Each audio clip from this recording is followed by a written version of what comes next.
में तो भक्ति का ही महत्व है, भक्ति का ही महत्व है। और जिनके हृदय में भक्ति महारानी विराजमान हो जाती है तो उनके हृदय में भगवान कृष्ण आकर के प्रकट हो जाते हैं। बोलिए श्री सद्गुरु। जब भक्ति महारानी की नारद जी बड़ी प्रशंसा की तो भक्ति महारानी बहुत प्रफुल्लित हो गई। जैसे आप ही लोगों का अगर कोई प्रशंसा करने लगते हैं तो आप प्रसन्न होते कि नहीं होते? उसी प्रकार भक्ति महारानी की बड़ी प्रशंसा किए नारद जी, तो भक्ति महारानी भी प्रसन्न हो गई। और भक्ति महारानी कहती है, अहो नारद धन्योस्ति प्रीतिस्ते मयि निश्चला, न कदाचित विमुच्यामि चित्ते स्थामि सर्वदा। क्या कहते हैं? अहो नारद धन्योस्ति, हे नारद देवा आप धन्य है, मेरे प्रति आपका प्रीति जो है ना अटूट प्रीति है, देखा हुआ प्रेम नहीं है, असल प्रेम है ना। अहो नारद धन्योति प्रीतिस्ति मयि निश्चला, न कदाचित विमुच्यामि चित्ते स्थामि सर्वदा। हे नारद बाबा आपको छोड़ करके मैं अन्यत्र कहीं नहीं जाऊंगी और आपके हृदय में मैं वास करूंगी। लेकिन नारद बाबा एक बात है, देखिए हमारा ज्ञान वैराग्य जो पुत्र है दोनों अचेत अवस्था में वृद्ध होकर पड़े हुए हैं, कुछ उपाय कीजिए। भक्ति महारानी कहती है, कृपालुनाथ तया साधु मदभाता ध्वंसुकाक्षनात् पुत्र योश्चेतना नास्ति ततो बोधय बोधय। कृपालुनाथ तया साधु मदभाता ध्वंसुकाक्षनात्, हे साधु बाबा आप बड़े कृपालु हैं, क्षण भर में हमारे सारे दुख को आपने मिटा दिया, आप बड़े कृपालु। कृपालो नाथ या साधु मत दाता ध्वंसिताक्षणा, पुत्र से योश्चेतना नास्ति ततो बोधय बोधय। लेकिन अभी पुत्र के अंदर चेतना नहीं आया है, मतलब अचेत अवस्था में है, इसलिए आप इसको जगा दीजिए। तो नारद बाबा को बड़ा दया आया, साधु महात्मा तो दयालु होते ही है ना। तो नारद जी को बड़ा दया आया और ज्ञान वैराग्य के समीप गए। मुखम संयोज्य करणांते शब्द मुच्चे समोचरण, ज्ञान वैराग्य नामानो काली योगी नो जर जरो, है ना। मुखम संयोज्य करणांते, नारद जी अपने मुख को ज्ञान वैराग्य के कान के पास ले, शब्द मुच्चय समुच्चरण, और शब्द का उच्चारण किए, ओ ज्ञान ओ वैराग्य जगो। कब तक सोए रहेगा, कब तक अचेत अवस्था में रहेगा, जगो जगो। वेद वेदांत घोषश्च गीता पाठेर्न मुहुर्मुहु बोध्यमानो तदा तेन। क्या कहते हैं? वेद वेदांत घोषश्च, वेद का पाठ किया, वेदांत का पाठ किया, बार बार गीता का पाठ किया। वेद वेदांत घोषश्च गीता पाठेर्न मुहुर्मुहु, और बोध्यमानो तदा तेन कथम चित्तोत्थितो बोला। जब बार बार जगाए तो ज्ञान वैराग्य जग तो गए, खड़ा भी हो गए, लेकिन आलस्य आने के कारण फिर सो गए। जैसे 3 बजे ब्रह्म मुहूर्त में उठो जी, ब्रह्म मुहूर्त बेला है, अमृत बेला, उठ के ध्यान करो। जो आलसी व्यक्ति है उठ तो जाएगा, लेकिन देखेगा कि वो सब फिर ध्यान में बैठ के धीरे धीरे उलट जाएगा। उसी प्रकार ज्ञान वैराग्य जगे, लेकिन आलस्य आने के बाद फिर सो गए। तो नारद जी थोड़ा सा चिंतित हुए। नारद जी कहते हैं, अहो निद्रा कथम याति वृद्धत्वं च महत्तरम, चिंतयन्ति गोविंदम स्मरायामास भार्गवः। अहो निद्रा कथम याति, अरे सबसे बड़ी बात इसकी निद्रा और वृद्धावस्था नहीं समाप्त हो रहा है।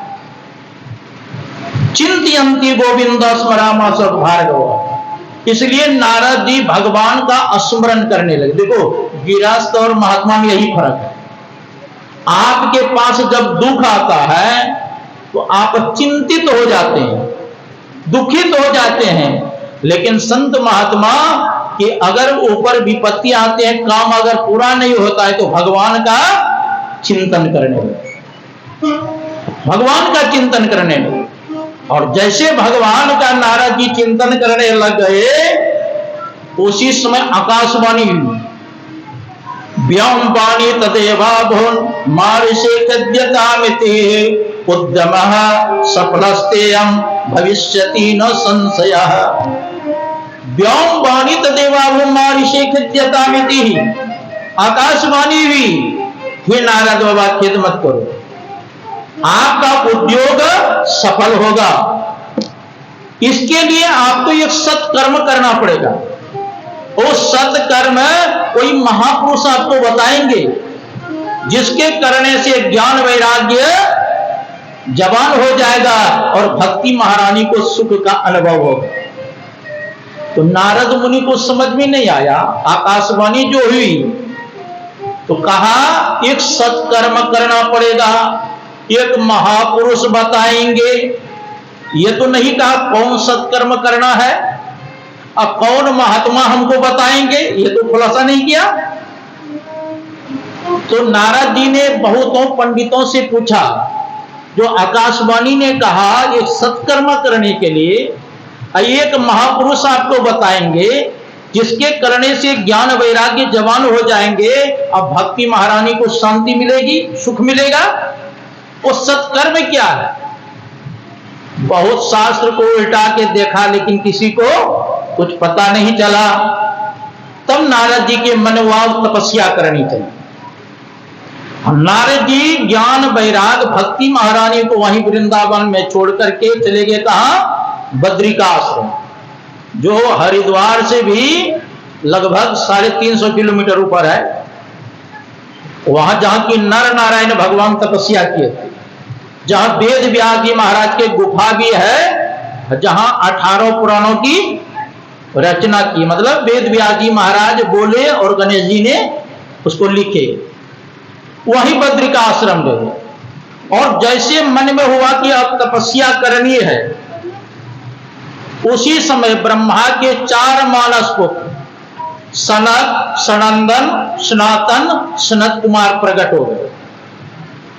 और सनकादिक ऋषि को देख करके नारद जी ने प्रणाम किया, कहा महाराज आप देखने में तो 5 साल का लगते हैं, लेकिन आप पूर्वजों का भी पूर्वज है, मतलब भगवान शंकर के बड़े भाई है। कौन? सनकादिक ऋषि।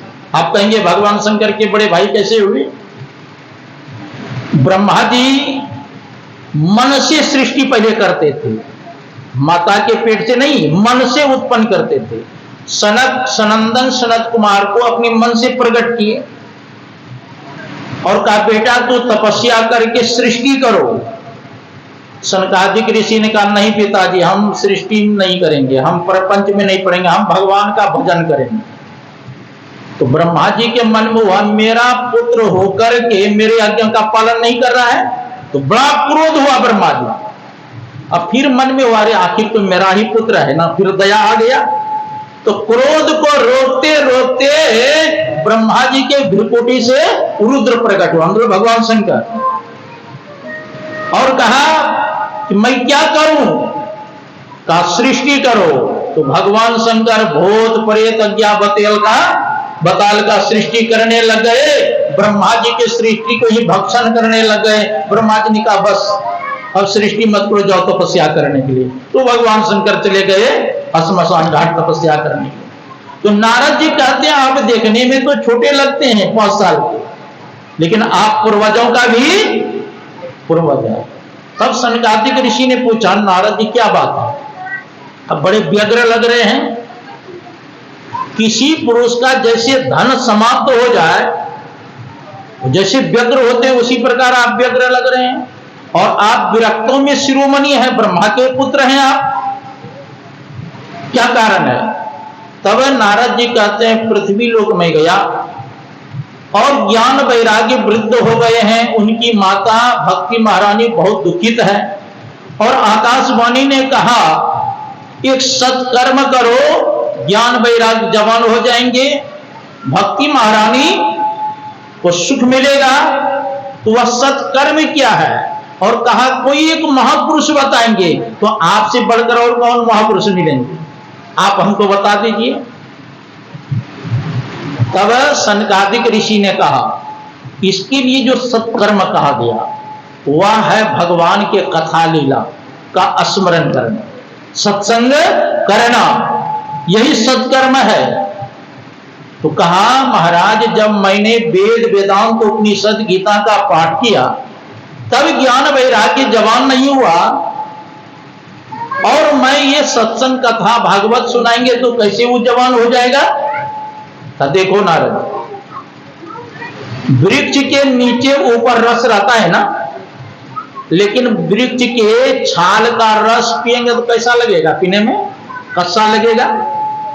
और वही जब आम के वृक्ष के फल फल जाता है, आम अब पक जाता है, अब तब कैसा स्वाद लगता है? हाँ, आम के नाम लेने से ही जी से पानी टपकने लगता है कि नहीं? वो क्या है? आम वृक्ष के सार भाग है, आम है पका हुआ। जैसे दूध में घृत है, लेकिन जो काम आप घी से कर सकते हैं दूध से होगा? आप चाहेंगे कि दूध में भी घी है ही, घी को खौला करके और बेल बेल करके उसमें डालते जाए, पूरी होगा? भले दूध पिट्ठी बन जाएगा लेकिन पूरी बनेगा? क्या है? घी से ही आप पूरी या मिठाई बना सकते हैं, क्योंकि दूध का सार भाग घी है। का उसी प्रकार जितने शास्त्र है उनका सार भाग क्या है? यह सत्संग कथा है। इसी पर नारद जी ने कहा था सनकादिक ऋषि से, भाग्योदयेन बहुजन्म समर्जितेन सत्संगमं च पुरुषो लभते यदा वे अज्ञान हेतु कृतमो मदान्धकार न संविधाय तदोदेते विवेकः। क्या कहते हैं? भाग्योदयेन बहुजन्म समर्जितेन सत्संगमं च लभते पुरुषो यदा वे अज्ञान हेतु कृतमो मदान्धकार न संविधाय तदोदेते विवेकः। बहुत जन्मों का जब पुण्य पुंज एकत्रित होता है तब मानव को सत्संग प्राप्त होता है। जब सत्संग प्राप्त होता है मोह रूपी अज्ञान उसका समाप्त हो जाता है, तब विवेक का उदय होता है। विवेक का मतलब क्या कर्तव्य है, क्या अकर्तव्य है, क्या विधि है, क्या निषेध है, इसकी जानकारी होती है। क्योंकि बिनु सत्संग विवेक न होई, राम कृपा बिनु सुलभ न सोई। बिनु सत्संग विवेक न होई, राम कृपा बिनु सुलभ न सोई। बिनु सत्संग विवेक न होई, राम कृपा बिनु सुलभ न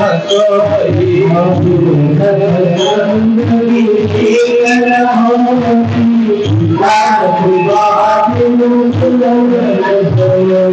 बिना सत्संग का विवेक नहीं होता है, और राम कृपा के बिना सत्संग आसानी से नहीं प्राप्त होता है।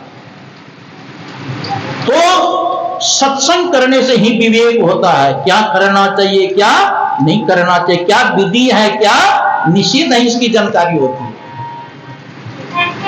तो सनकादिक ऋषि से नारद जी ने पूछा कितना दिन तक सत्संग करना चाहिए, कथा कितना दिन तक सुनाना चाहिए? कहा शरीर में जब तक चेतन रहे तब तक सुनते और सुनाते रहना चाहिए, लेकिन कलयुग में मन नियंत्रण में नहीं रहता है, इसलिए 1 सप्ताह तक इसको कथा सुनाओ, ज्ञान वैराग्य जवान हो जाए। कितना दिन तक? 1 सप्ताह तक। तो सनकादिक ऋषि को साथ में लेकर के नारद जी आए हरिद्वार।